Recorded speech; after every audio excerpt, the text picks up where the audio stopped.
चश्मा लगाए के मारू ना तू नजर दहिया में छोरा खोसैबो रे बाजार दहिया में तोरा खोसतो रे बाजार दहिया में छोरा खोसैबो रे बाजार दहिया में तोरा दहिया में छोरा खोसैबो रे खोसैबो डीजे ओम शंकर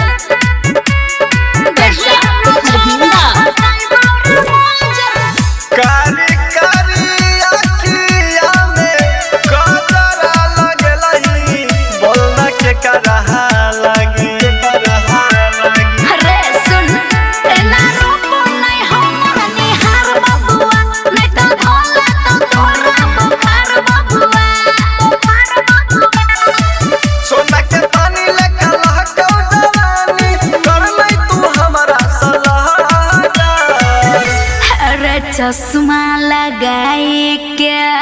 मारना तू नजर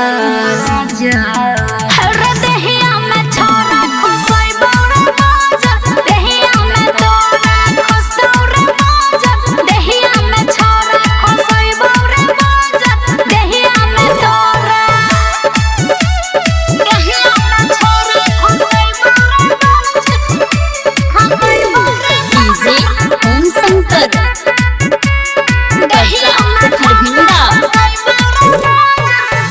गोले गोले कमर छौगे गोले तोहरा ढोरी लागे दूध का टोरी अच्छा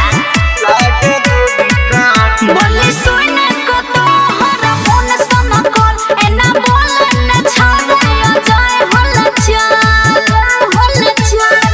श्री प्रसाद के बना ले गला भर चलना मचे बैगे गादा चश्मा लगाए के मारना तू नजर